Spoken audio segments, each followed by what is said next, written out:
皆さんこんにちは、ミニライフです。いつもご覧いただきありがとうございます。今日なんですけど、実は缶バッジを作りました。しかも2種類やりました。久々にグッズを作りました。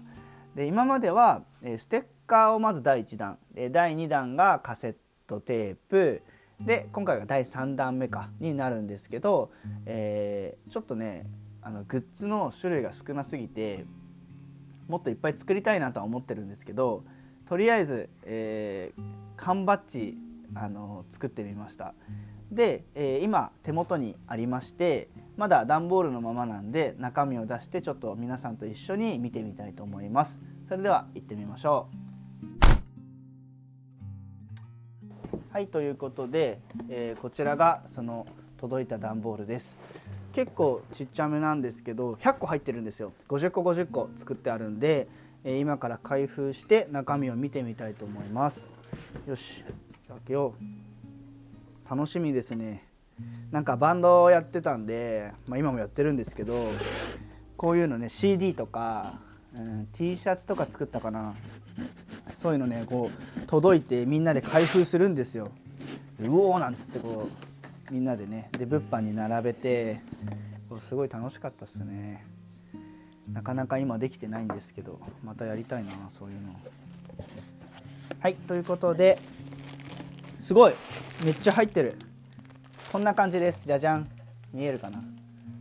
これが全部バッジになってます。2種類入ってますね。これじゃあビニールちょっと切ってみましょう。で、今回は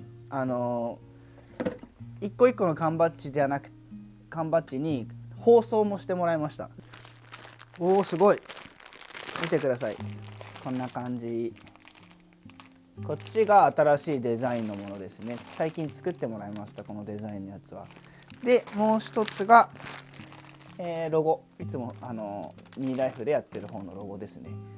この2パターンを作りました。あ、しかもなんか予備品をサービスいたしました。ほら見て、予備品をサービスいたしましたって書いてある。ピンときてるかな。ありがたいですね。ちょっと入ってます。これじゃあ開けてみよう。よいしょ。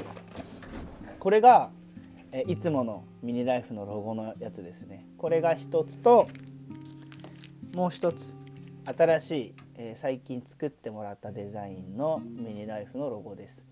これはね結構グッズ化しようかと思ったりとかしてます。僕ちょっとリュックにつけてみようかなと思って、ちょっとリュックつけてみますね。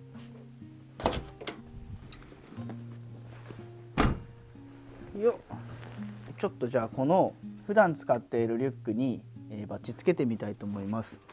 今ねまっさらなんですよ。ちょっとつけてみよう。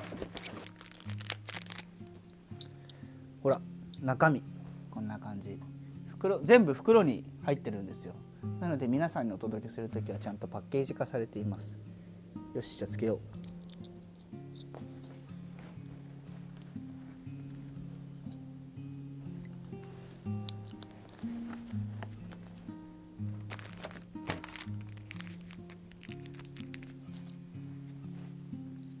よし、ついた。じゃじゃーん、こんな感じです。ちょっと雑につけちゃったんですけど、リュックにつけるとこんな感じ。見えますかね。自分の子供保育園のカバン缶バッジだらけで、ちょっとこれ強制的に今からあげちゃうかなみたいな感じですね。いい感じですね、だいぶ。はい、皆さんいかがでしたでしょうか。だいぶ可愛いですよね。すげえ気に入っちゃった。で、今日からオンラインストア上にアップしていくので、概要欄にリンク貼っておきますので、そちらから、ぜひ覗いてみてください。もうこのバッジをつけてる人速攻友達になれる気がするので、ぜひご購入お願いします。ということで今日の動画は以上となります。ご視聴いただきありがとうございました。また次の動画でお会いいたしましょう。バイバーイ。